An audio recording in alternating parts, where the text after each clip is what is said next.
নমস্কার বন্ধুরা, সবাই কেমন আছো? আশা করছি সবাই খুব ভালো আছো। আমিও কিন্তু বেশ ভালো আছি। আর আমার কিচেন অফ দেবশ্রীর নতুন একটি রেসিপি ব্লগে তোমাদের সবাইকে স্বাগত জানাচ্ছি। দেখো, আজ আমার কিচেনে আমি রান্না করব কাশ্মীরি আলুর দম। কীভাবে রান্না করছি চলো প্রসেসটা তোমাদের সাথে শেয়ার করে নিই। তো দেখো, এখানে আমি কিন্তু আলু নিয়েছি। আলুগুলোকে ভালো করে পরিষ্কার করে ধুয়ে টুয়ে নিয়ে আমি কিন্তু এখানে প্রেসারে 2টো সিটি দিয়ে কিন্তু আমি সিদ্ধ করে নিয়েছি। আর এখানে দেখো নিয়েছি 1 ইঞ্চি মতো আদা, 10-12টা কাঁচা লঙ্কা আর 2টো হচ্ছে টমেটো। এটা আমি মিক্সিতে পেস্ট করে নিয়েছি। এই দেখো পেস্ট আমার রেডি হয়ে গেছে। এখানে 1 চিমটি মতো আমি দেখো নিয়েছি হচ্ছে হাফ চামচেরও কম, ওটা নিয়েছি কাসুরি মেথি।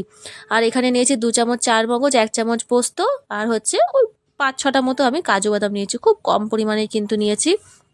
তো চলো কিভাবে করছি আমি কিন্তু প্রসেসটা আস্তে আস্তে শুরু করি, তোমাদের সাথে শেয়ার করে দেখতে থাকো ভিডিওটা। আশা করছি পুরো ভিডিও জুড়ে কিন্তু তোমরা আমার সাথে থাকবে। তো দেখো আলুগুলোকে কিন্তু এরকম সিদ্ধ করে নিয়েছি, নিয়ে কিন্তু একটু খোসাগুলো এরকম ছাড়িয়ে নেব। আলুর দমের আলু সব সময় সিদ্ধ করে করলেই কিন্তু আলুটা সিদ্ধ করে করলেই সেটা কিন্তু টেস্টটা খুব ভালো আসে, প্লাস তরকারির টেক্সচারটাও কিন্তু খুব ভালো আসে। আমি কিন্তু এভাবেই করি, প্রত্যেকবার যখনই আলুর দম করি এভাবে কিন্তু আলুটাকে সিদ্ধ করেই করি। খুব ভালো কিন্তু টেক্সচারটা আসে, একটু মাখো মাখো ব্যাপারটা হয় আর কি। তো দেখো সমস্ত আলুগুলোকে আমি ছাড়িয়ে নিয়েছি। মিডিয়াম সাইজের আলু নিয়েছি এগুলো, ওই জন্য 2 ভাগ করে নিয়েছি। বড় সাইজের আলু নিলে তোমরা 4 ভাগ করে নেবে। তো দেখো এখানে ওই যে চার মগজ, পোস্ত আর হচ্ছে কাজু বাদামটাকে আমি একটুখানি জলে ভেজালাম। এটা হচ্ছে আমি ওই যে মিক্সিতে একটুখানি গ্রাইন্ড করে নেবো আর কি। তো দেখো এই যে সব কিন্তু আলুগুলোকে আমি টুকরো টুকরো করে কেটে নেবো। এই দুটো করে মানে দুটো টুকরো করলেই কিন্তু যথেষ্ট, কারণ আমার আলুগুলো দেখো কীরকম সাইজটা। তোমরা যদি বড় আলু নাও না তাহলে কিন্তু ওই 4 টুকরো করে নিতে পারো। আর এই আলুর দমের আলু দেখবে এই রকম সাইজটা নেওয়ার চেষ্টা করবে, এই যাতে 2 টুকরো করলেই কিন্তু এরকম হয় আর কি। কারণ খুব বড় আলুর দম অতটা ভালো লাগে না, মানে দেখতে যে ওই যে মানে 2টো টুকরো হলে বেশ ভালো লাগে। আর অনেকটা বড় হয়ে গিয়ে তোমাকে ওটা 6টা টুকরো করতে হবে, সেটা আবার অন্যরকম একটা হয়। কিন্তু ওই রকম চেষ্টা করবে ছোটো ছোটো আলুগুলোকে নেওয়ার। দেখো তেলের মধ্যে সর্ষের তেলেই করবো। সর্ষের তেলের মধ্যে একটুখানি হলুদ দিয়ে নিলাম। হলুদটা কেন দিলাম বলো তো? এই দেখো দেখতে পাবে, দেখো এই দেখো প্রত্যেকটা আলুর গায়ে কিন্তু হলুদটা পুরো সমানভাবে লেগে গেল। আর আমাকে আলাদা করে এক্সট্রা করে প্রত্যেকের গায়ে লাগাতে হবে না, ওই তেলের মধ্যে দিলে কিন্তু এই সুবিধাটা হয়, তাই জন্যই কিন্তু তেলের মধ্যে হলুদটা দিলাম।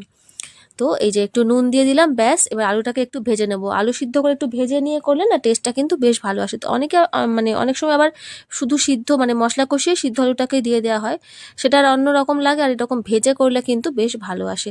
তো দেখো আলুগুলোকে আমি পুরোপুরি তুলে নিয়েছি, নিয়ে আর একটুখানি তেল দিয়ে দিলাম। এখানে দিলাম 2টো তেজপাতা ছিঁড়ে, আর একটা হচ্ছে দিলাম দারচিনির টুকরো দিয়েছি একটা, আর 2টো তেজপাতা দিয়েছি। আর এই যে যেটা পেস্ট করে রেখেছিলাম না সেই মশলাটা, সেটা কিন্তু দিয়ে দিলাম। মানে ওই যে টমেটো, কাঁচা লঙ্কা আর আদা, সেই পেস্টটা কিন্তু আমি দিয়ে দিলাম। দিয়ে একটুখানি ভালোভাবে কিন্তু নাড়িয়ে নেব। মশলা কষানোর ওপরেই কিন্তু আমাদের নির্ভর করে তরকারির টেস্টটা কেমন আসবে। তো দেখো এখানে ওই যে চার মগজ, পোস্ত আর কাজু বাদাম বাটা যেটা ছিল সেটাও কিন্তু আমি দিয়ে দিলাম পুরোটা। এবার ওই বাটিটা ধুয়ে জলটাও দিয়ে দেবো। তার মধ্যে দিয়ে দিলাম হলুদ, জিরের গুঁড়ো আর হচ্ছে নুন। দেখো এই যে তার মধ্যে মানে ওটা ঘন হয়ে যায়, তোর মধ্যে একটুখানি কিন্তু হচ্ছে জল দিয়ে দেবো, কারণ ওর মধ্যে অনেকটা পরিমাণে মশলা ছিল। এই যে জিরের গুঁড়ো দিয়ে দিলাম 1 চা চামচ মতো জিরের গুঁড়ো দিয়েছি, হলুদ দিয়েছি হাফ চা চামচ, নুন দিয়েছি 1 চা চামচ। কতটা পরিমাণে তোমরা আলুর দমটা বানাচ্ছ সেই অনুযায়ী কিন্তু সেই অনুপাতে মশলাগুলো কিন্তু দিতে হবে। আমি যে পরিমাণ বানাচ্ছি সেই পরিমাণ অনুযায়ী কিন্তু আমি এখানে মশলাগুলো অ্যাড করলাম। তো দেখে নিলে মোটামুটি এই যে দেখো মশলা কষানো পুরোপুরি কিন্তু হয়ে গেছে। দিয়ে দিলাম একটু জল, একটুখানি এটা ফুটবে, দিয়ে দেবো আলুগুলো, ভেজে রাখা আলুগুলো। তো ব্যাস দিয়ে দিলাম। এরপরে প্রয়োজন মনে করলে আরও একটুখানি জল দিতে পারো, কেননা এটা না একদম ঘন, যতটা পরিমাণ তুমি গ্রেভি রেখে বন্ধ করবে না মানে রান্নাটা শেষ করবে, সেটা তার থেকে কিন্তু আর একটু কমে যাবে। সুতরাং সেই পরিমাণ বুঝে কিন্তু হচ্ছে জলটা দিতে হবে। কারণ এই যে চার মগজ, কাজু বাদামের যে কোনো তরকারি এরকম করলে না মানে এটা মানে প্রচণ্ড শুষে নেয় আর কি, মানে অনেকটা পরিমাণে বসে যায় তরকারির ঝোলটা। তো দেখো আমি কিন্তু এই যে এই পর্যায়ে দিয়ে দিলাম হাফ চা চামচ মতো চিনি। একটু টেস্টটা ব্যালেন্স হবে সেই কারণেই কিন্তু চিনিটা অ্যাড করা।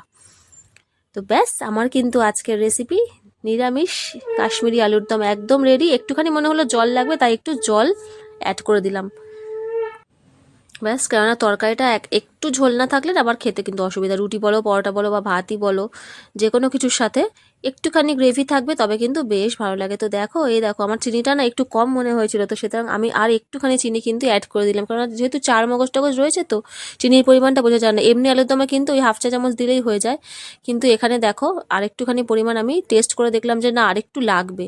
তো তোমরাও কিন্তু এরকম টেস্ট করে করে দেখবে যে কতটা কী পরিমাণে লাগছে নুন বা চিনি, সেই পরিমাণে কিন্তু আর একটুখানি করে অ্যাড করে দেবে। তো ব্যাস আমার কিন্তু একদম এখানে রেডি হয়ে গেল। ওপর থেকে দিয়ে দিলাম 4-5টা কাঁচা লঙ্কা,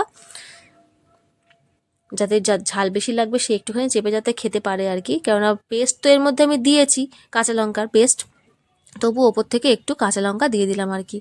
ব্যাস এবারে কিন্তু একদম আমার রেডি আমার আজকের স্পেশাল রেসিপি আমার কিচেনের, যেটা হচ্ছে কাশ্মীরি আলুর দম। কাশ্মীরি আলুর দম অনেকে অনেকভাবে করে, আমি করলাম একদমই সহজ পদ্ধতিতে, যে সমস্ত উপকরণ আমাদের মোটামুটি হাতের কাছে থাকে সেই সব উপকরণ দিয়ে। তো দেখো, এই যে হাফ চা চামচেরও কম একটুখানি কাসুরি মেথি এরকম খোলা শুকনো করার মধ্যে ভেজে নিচ্ছি, ভেজে নিয়ে এটাকে কিন্তু দেখো হাতে করে একটু, দেখো গ্যাস কিন্তু আমি অফ করে দিয়েছি, তরকারি কিন্তু আমার রেডি।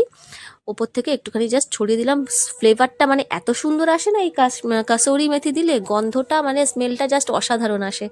তোমাদের কাছে যদি থাকে ব্যবহার করতে পারো, তা না হলে এমনিই কিন্তু আলুর দমটা এমনিতেই মানে বাজিমাত করে দেয়, এতটাই টেস্টি হয়, কারণ এতে যা জিনিসপত্র পড়েছে মশলাপাতি, তাতেই কিন্তু এর টেস্ট অনেকটা গুণ বাড়িয়ে দেয়। তো যারা যারা এতক্ষণ আমার সাথে ভিডিওটা দেখছিলে সবাইকে অসংখ্য ধন্যবাদ আমার সাথে থাকার জন্য। আর যারা যারা নতুন বন্ধুরা আমার ভিডিওটা দেখছো সবাইকে অনুরোধ করবো আমার চ্যানেলটাকে সাবস্ক্রাইব করে পাশে থাকার জন্য। এরকম আরও অনেক নিত্য নতুন ভিডিও কিন্তু তোমাদের সামনে আমি উপহার আনবো। তো দেখো আমার আজকের রেসিপি হচ্ছে কাশ্মীরি আলুর দম রেডি। কেমন লাগলো ভিডিওটা অবশ্যই কিন্তু কমেন্ট করে জানাতে ভুলবে না, যদি ভালো লাগে তাকে একটা লাইক করে দিও। আর সবাই খুব ভালো থেকো, সুস্থ থেকো, দেখা হচ্ছে পরের একটা রেসিপি ব্লগে। আজকের মতো এখানে সবাইকে নমস্কার।